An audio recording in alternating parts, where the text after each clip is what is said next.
देखिए आरएएस प्रारंभिक परीक्षा में अर्थव्यवस्था खंड, ठीक है, अर्थव्यवस्था खंड का विस्तृत सिलेबस दिया हुआ है, लेकिन उस सिलेबस की एक विशेषता है कि जो इंडिया वाला सिलेबस है, ठीक है, जो अर्थशास्त्री अवधारणाओं वाला सिलेबस है वो आपस में इंटरेक्टेड सिलेबस है, आपस में सब चीजें जुड़ी हुई है। क्योंकि जब मैं पढ़ाता हूं तो मैं आपस में सबको कोरिलेट करके बताता हूं कि एक चीज पर भी थोड़ा सा अगर फर्क पड़ता है, ठीक है, तो उसका सब चीजों पर डायरेक्ट इनडायरेक्ट उसका इफेक्ट देखने को मिलता है। तो यहां पर हम लोग बात करने जा रहे हैं कि कौन सा सोर्स फॉलो करना है और प्लस कैसे इस अर्थव्यवस्था के पोर्शन को हमें जल्दी से जल्दी तैयार करना है। तो अर्थव्यवस्था जो आरएएस प्रारंभिक परीक्षा है उसके लिए मैंने खुद पुस्तक लिखी है, सिलेबस के अकॉर्डिंग है पूरी तरह, भारतीय अर्थव्यवस्था वन स्टॉप सॉल्यूशन। ये वन स्टॉप सॉल्यूशन पुस्तक जो आरएएस 2018 का मेंस एग्जाम था उस टाइम भी मैंने खुद लिखी थी, ठीक है, और लगभग 80% क्वेश्चंस इससे डायरेक्ट देखने को मिले थे, क्योंकि जो हमारे नोट्स थे उनसे ही कंपाइल कर ये पुस्तक लिखी हुई थी।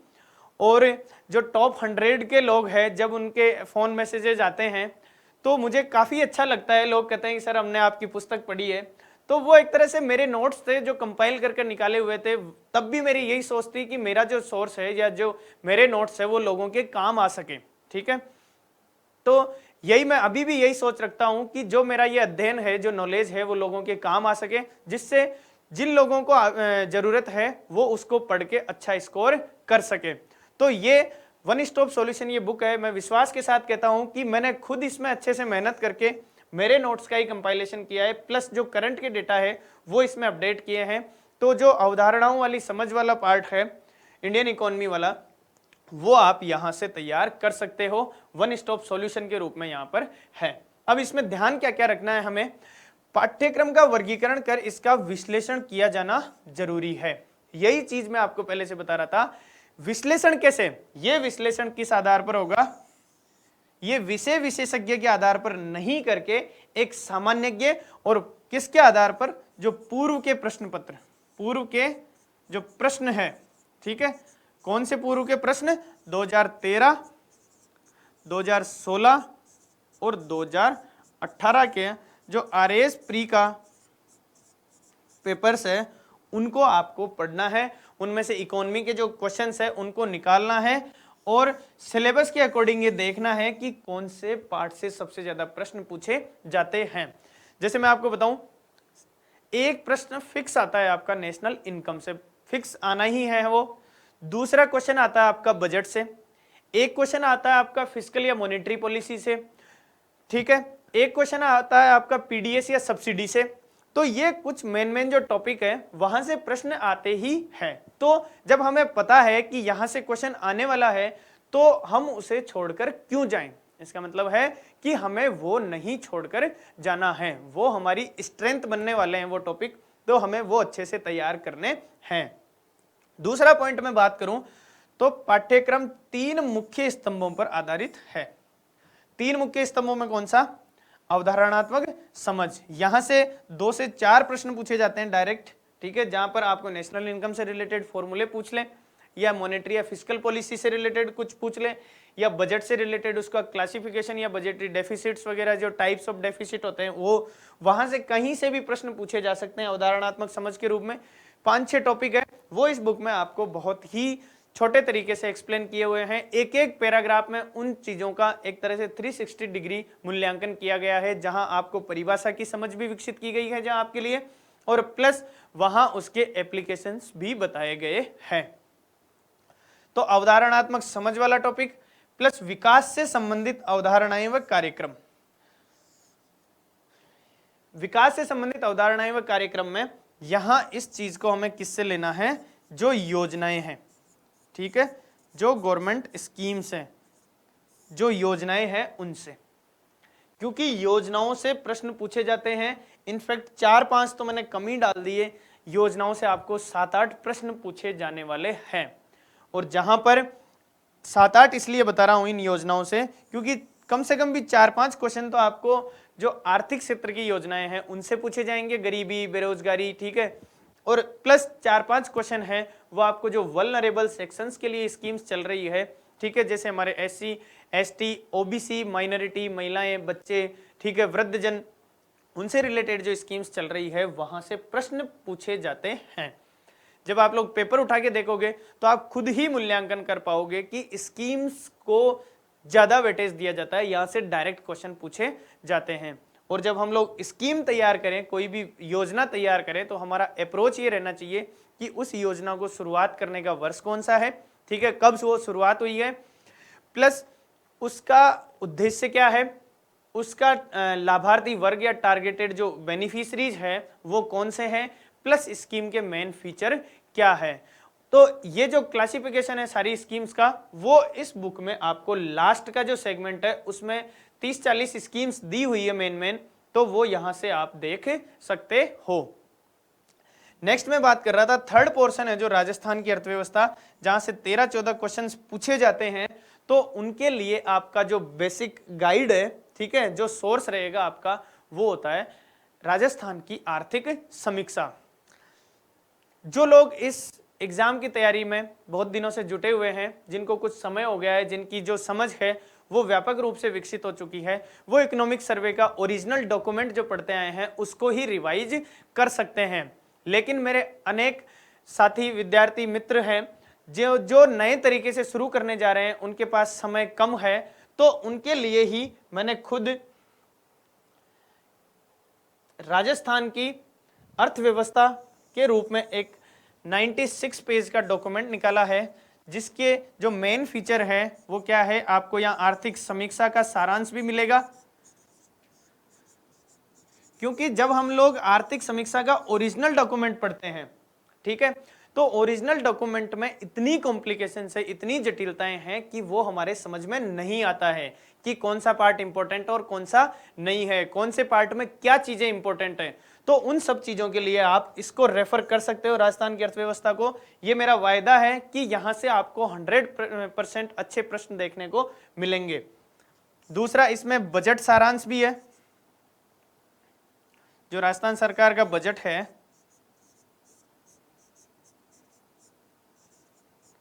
वो भी आपको इसमें देखने को मिलेगा। इसमें आपको पशुधन रिपोर्ट भी है,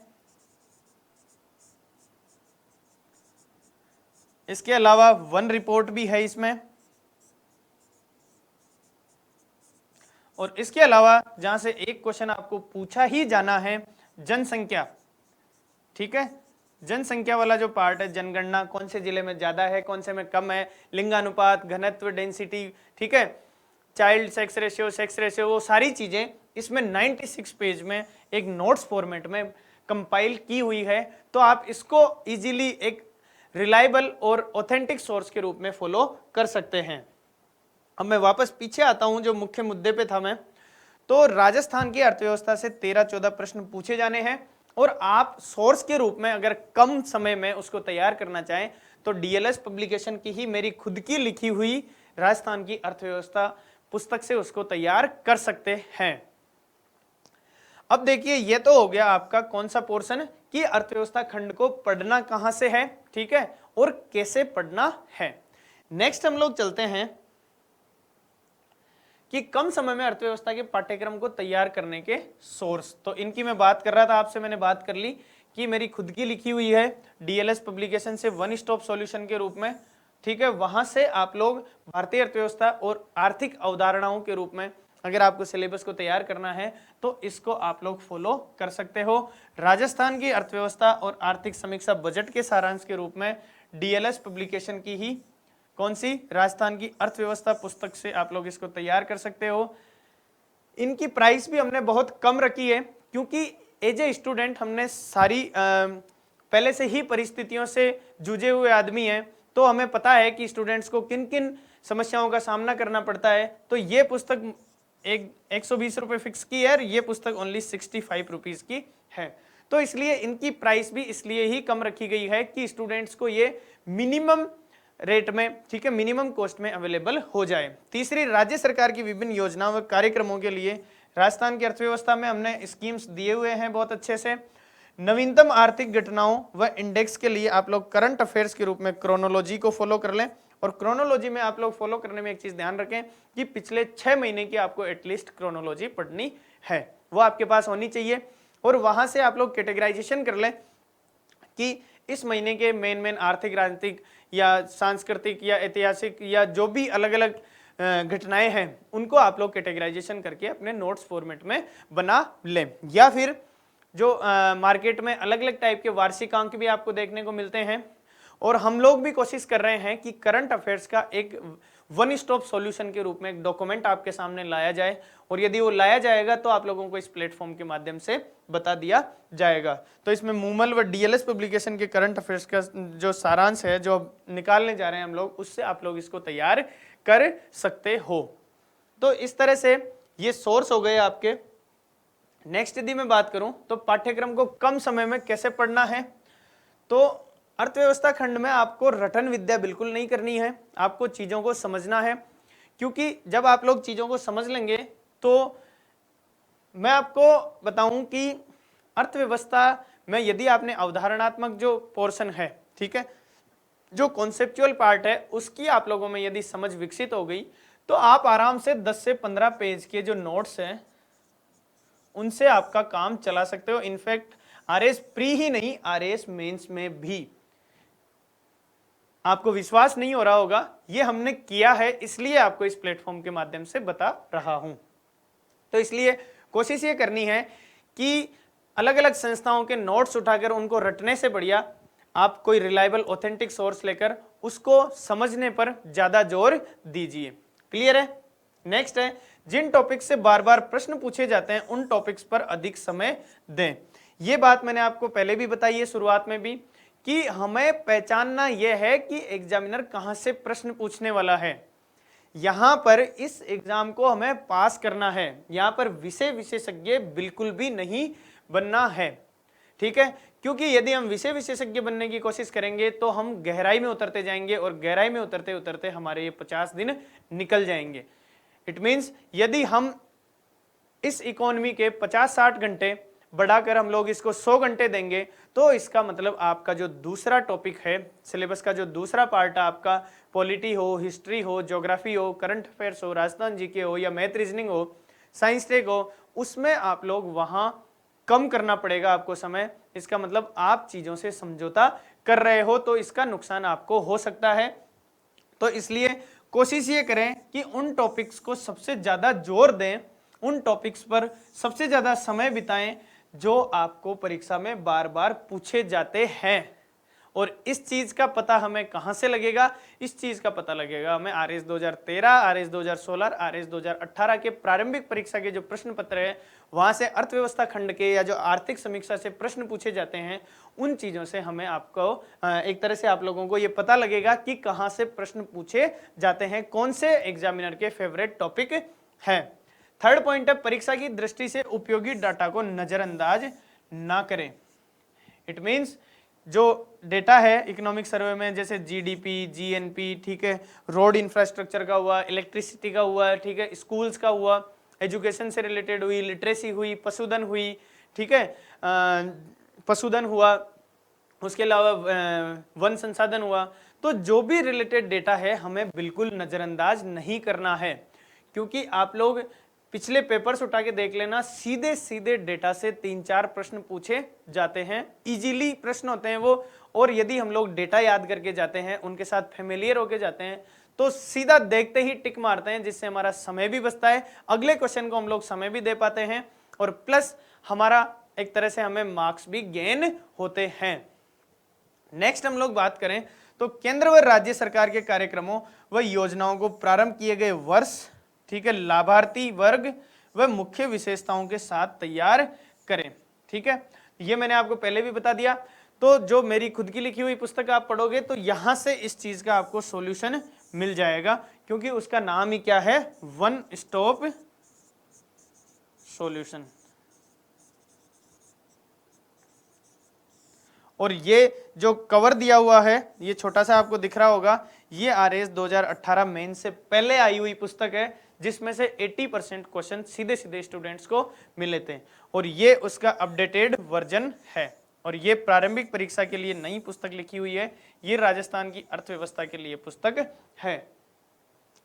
नेक्स्ट हम लोग बात करें तो निरंतर अभ्यास से अपनी गलतियों को सुधारें। इसके लिए मैंने आपको शुरुआत ही आपके अभ्यास से की है।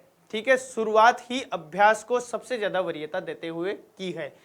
यहां पर मैं कोशिश ये भी कर सकता था कि सिलेबस को खोलकर उस पर बात करता, लेकिन मुझे नहीं लगता कि वो इतना रिलेवेंट था, क्योंकि जो टेस्ट पेपर अब पास होना है, आरएस प्री पास होना है, वो आपकी खुद की मेहनत और अभ्यास से, और हम लोग जो बता रहे हैं आपको उन चीजों को फॉलो करने से होना है। ठीक है, नेक्स्ट हम लोग चलते हैं। नेक्स्ट बात की जाए तो कम समय में अर्थव्यवस्था खंड के प्रश्नों को अधिक से अधिक कैसे सही करें। ठीक है, तो इसके लिए प्रमुख आर्थिक जो अवधारणाएं हैं उनकी सामान्य समझ होना तो जरूरी है, इस पर हम लोग बात कर चुके, क्योंकि जब वो सामान्य समझ होती है तो उनसे जुड़ा हुआ प्रश्न आता है। जैसे मान लो प्रश्न आपको ये पूछ लिया कि महंगाई का प्रभाव निम्न में से किस वर्ग पर क्या पड़ेगा। ठीक है, उत्पादक वर्ग को फायदा होगा या उपभोक्ता वर्ग को फायदा होगा। ठीक है, तो इससे इस ऐसे प्रश्नों को डील करने के लिए हमें अवधारणात्मक समझ होना बहुत जरूरी है। इसका मतलब यदि अर्थव्यवस्था में तरलता बढ़ी है, अर्थव्यवस्था में महंगाई है, तो उसका प्रभाव विभिन्न क्षेत्रों पर कैसा कैसा होगा, उन सब चीजों को हम लोग कोरिलेट कर पाने में सक्षम होते हैं। और अब यदि आप प्रश्न पत्रों का स्वरूप देखोगे तो अब प्रश्न ऐसे ही पूछे जा रहे हैं। ठीक है, जहां पर आपको आपस में कोरिलेट करके प्रश्न पूछे जाते हैं, जहां पर आपको लगेगा कि क्वेश्चन तो आया है, क्वेश्चन में लिखा हुआ है बजट से संबंधित, और क्वेश्चन आपको एक्सटर्नल सेक्टर से, बाह्य क्षेत्र से संबंधित पूछा जा रहा है। तो इसके लिए आपको अवधारणाओं की समझ होना बहुत जरूरी है, और कोशिश कर रहा हूं कि मैं खुद इस प्लेटफॉर्म से जो अर्थव्यवस्था का पोर्शन है उसको एक तरह से क्रैश कोर्स के रूप में पूरा करवाऊं। तो अगर समय मिला तो ये इनिशिएटिव भी बहुत ही जल्द लिया जाएगा, जो आपको बता दिया जाएगा।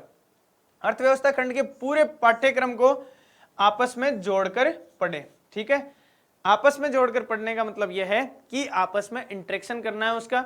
आपस में आप लोगों को पता होना चाहिए कि फिस्कल पॉलिसी का मॉनेटरी पॉलिसी पर क्या इफेक्ट पड़ेगा, फिस्कल पॉलिसी बजट को कैसे प्रभावित करेगी, उसके साथ ही टैक्सेशन या जो फिस्कल एक तरह से पब्लिक फाइनेंस है उस पर क्या प्रभाव पड़ेगा, उसका फिस्कल पॉलिसी का सब्सिडीज पर क्या फर्क पड़ रहा है, फिस्कल पॉलिसी में कोई इनिशिएटिव लिया गया है तो उसका ई कॉमर्स पर या एक्सटर्नल सेक्टर पर, या हमारा जो फॉरेन सेक्टर है या जो भारत का विदेशी व्यापार है उस पर क्या फर्क पड़ेगा। तो इन सब चीजों के लिए हमें आपस में जोड़कर पढ़ना पड़ेगा, क्योंकि फिर प्रश्न कैसा भी आ जाए आप लोग कम संसाधनों में, कम रिवीजन में उसको आराम से इजीली सही कर पाओगे।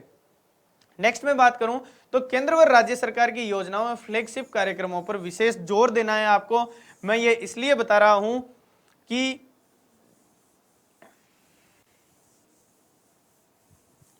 यहां से आपको 7-8 प्रश्न पूछे जाने वाले हैं, और ये 7-8 प्रश्न आप आराम से सही कर सकते हो।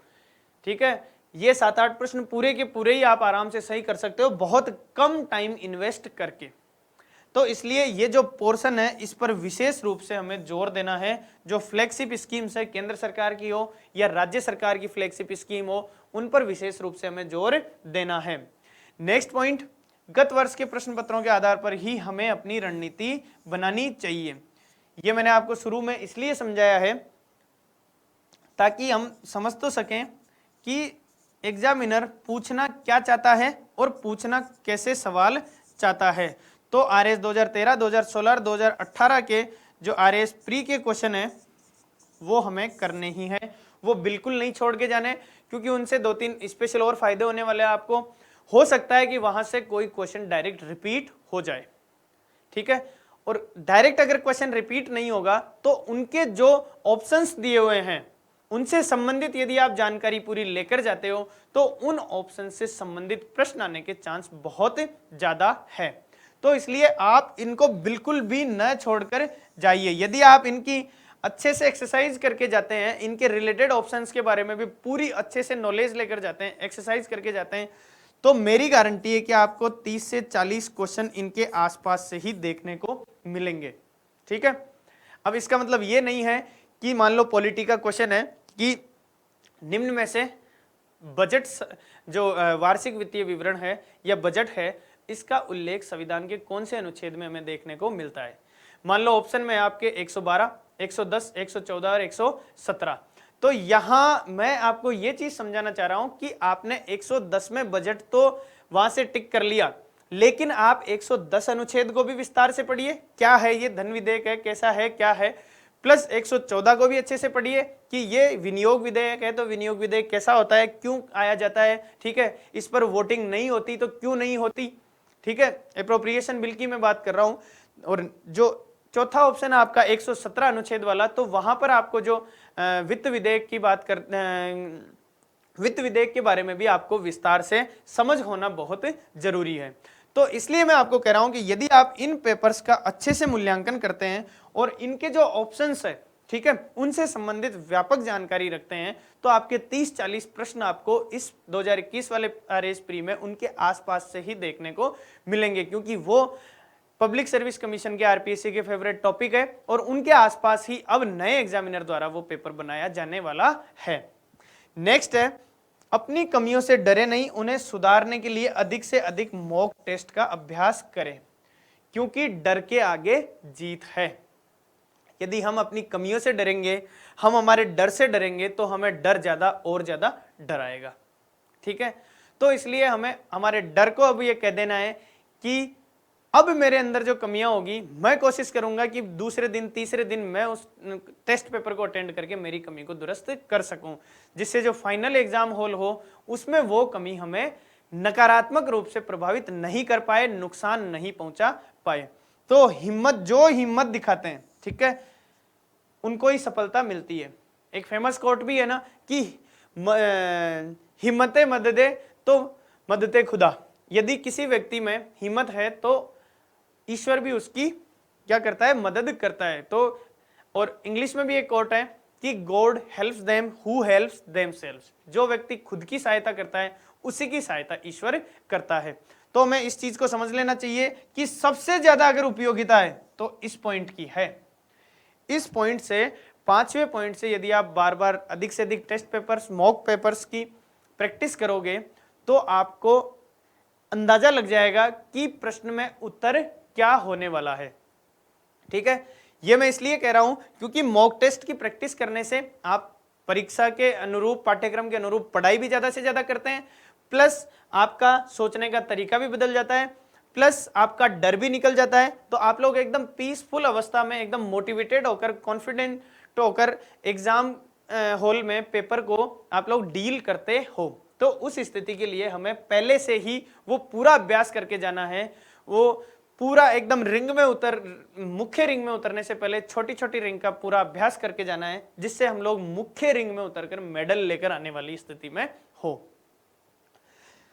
तो यहां तक मैंने बात कर ली। नेक्स्ट मैं आप लोगों से बात करूं तो मॉक टेस्ट कहां व कितने देने हैं, इसके लिए मैंने आपको पहले ही बता दिए कि बाजार में चल रहे सामान्य स्तर के प्रश्न पत्र मैंने देखे हैं, कम से कम 10 से 12 प्रकार के अलग अलग छोटे मोटे पब्लिकेशन है, वो निकाल देते हैं कि लो आरएएस प्रारंभिक परीक्षा के मॉक टेस्ट, ठीक है।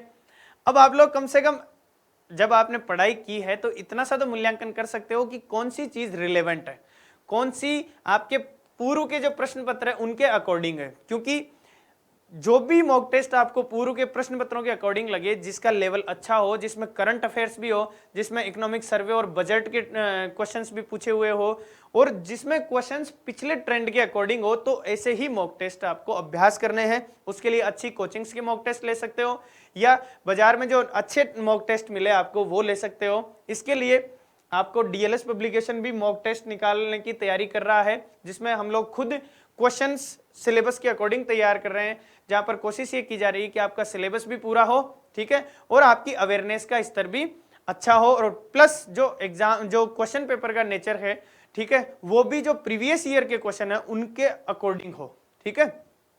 नेक्स्ट हम लोग बात कर रहे थे कि आरएएस 2013, आरएएस 2016 व आरएएस 2018 की प्रारंभिक परीक्षा के प्रश्न पत्रों का विश्लेषण कर उनके आधार पर संचालित किए जा रहे मॉक टेस्ट पेपर्स को ही अटेंड करें, ठीक है। तो इस बात पर हमने विशेष रूप से डिस्कशन कर लिया, क्योंकि मेरे कई दोस्त हैं जो पूछते हैं कि कौन से टेस्ट दें, तो मैं उनको यही कहता हूं कि सबसे पहले तो आप आरएएस 2018 का पेपर निकालकर उसका ही टेस्ट दो।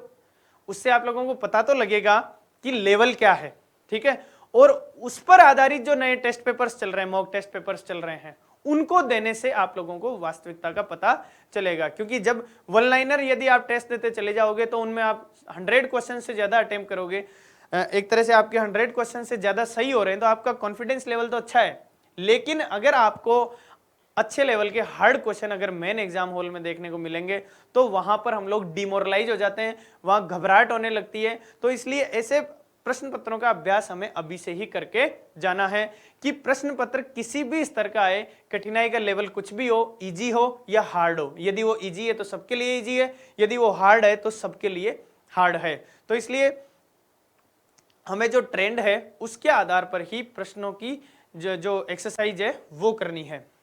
और इसके लिए डीएलएस, अवनी ऐप और विक्ट्री फाउंडेशन के संयुक्त प्रयासों से व्यापक स्तर पर 2 सितंबर से एक टेस्ट सीरीज का कार्यक्रम स्टार्ट होने जा रहा है, जो पूर्णतया पूर्व वर्षों की प्रारंभिक परीक्षा के प्रश्न पत्र के अनुरूप होगा तथा लगभग 14-15 मॉक टेस्ट पेपर्स होंगे जो आपका पाठ्यक्रम भी पूरा कवर किया जाएगा उनमें। और इनफैक्ट जब उनका डिस्कशन होगा तो एक एक जो ऑप्शन है, ठीक है, उनका जो प्रत्येक ऑप्शन है उन पर भी व्यापक रूप से डिस्कशन आपको करवाया जाएगा, ताकि एक तरह से आपका वो एक क्रैश कोर्स के रूप में काम आ सके, आप लोगों को फटाफट रिवीजन वाली स्थिति में हम लोग लेकर आ सके, जिससे आपका कॉन्फिडेंस भी बढ़ेगा और मोटिवेशन लेवल भी आपका बढ़ेगा। तो ये मैं आप लोगों से चर्चा कर रहा था कि ये हमारा प्रयास है। तो अब मैं आप लोगों से फिर एक चीज यही कहना चाहूंगा कि जो समय बचा है, अब जो 50 दिन बचे हैं, उसको पूरी ऑनेस्टी से, पूरे डेडिकेशन से, पूरे डिवोशन से आप लोग सिलेबस के साथ बिताइए, क्योंकि लहरों से डरकर नौका पार नहीं होती और मेहनत करने वालों की कभी हार नहीं होती। ठीक है, हो सकता है कि इस कई साथी हमारे ऐसे हो जिनको सफलता इस 2018 में नहीं मिल पाई हो, लेकिन उनके लिए गोल्डन अपॉर्चुनिटी है, उनके लिए विशेष रूप से गोल्डन अपॉर्चुनिटी है, क्योंकि वो लोग आराम से 50 डेज में इस प्रीलिम्स को तो पास कर ही लेंगे। प्लस मैं आप लोगों को फिर दोबारा अवेयर करना चाहता हूं कि आप लोग इस बात पर भी ध्यान रखें कि प्रारंभिक परीक्षा होते ही मुख्य परीक्षा की भी जल्द ही डेट घोषित होने वाली है। तो ये अब पब्लिक सर्विस कमीशन इस स्थिति को एकदम 2020 की तरह ले रहा है, तो हमें भी हमारी जो तैयारी है प्लस हमारा जो अभ्यास है उसको 2020 मैच के जैसे लेना है, जहां पर हमें चौके छक्के अच्छे से लगाने हैं। क्योंकि जब हम लोग हमारी सीमाओं को समझ लेंगे, हमारी जो संभावनाएं हैं उनको समझ लेंगे, तो हम लोग अच्छे से परफॉर्म कर पाएंगे। तो इस 50 डेज में आप लोगों को प्रत्येक सब्जेक्ट को 50 आवर्स देने हैं, ठीक है, 50 आवर्स देने हैं। और उस 50 आवर्स में आप लोगों को इफेक्टिवली क्या चाहिए, उससे आप लोगों को रिजल्ट चाहिए, आप लोगों को परिणाम चाहिए, आप लोगों को उसमें विशेष विशेषज्ञता कतई नहीं चाहिए।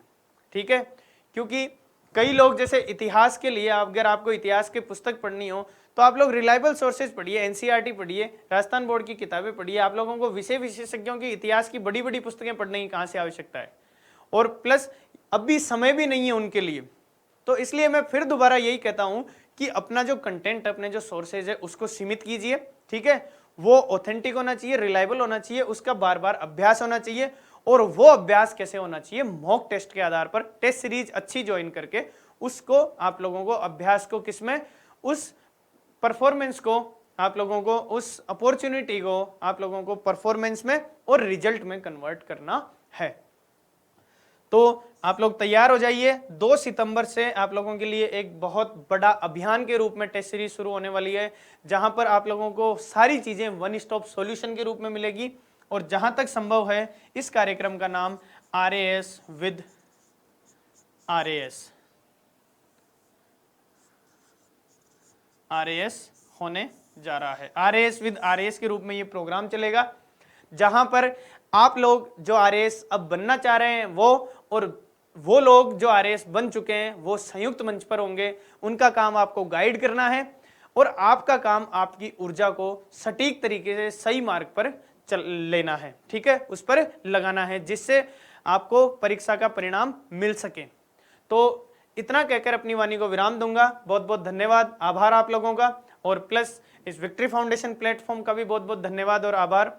जिसने मुझे स्टूडेंट्स के बीच में ये इंटरेक्शन करने के लिए मौका दिया। बहुत बहुत धन्यवाद। आप लोगों को बेस्ट ऑफ लक, बहुत बहुत शुभकामनाएं आने वाली प्रारंभिक परीक्षा के लिए।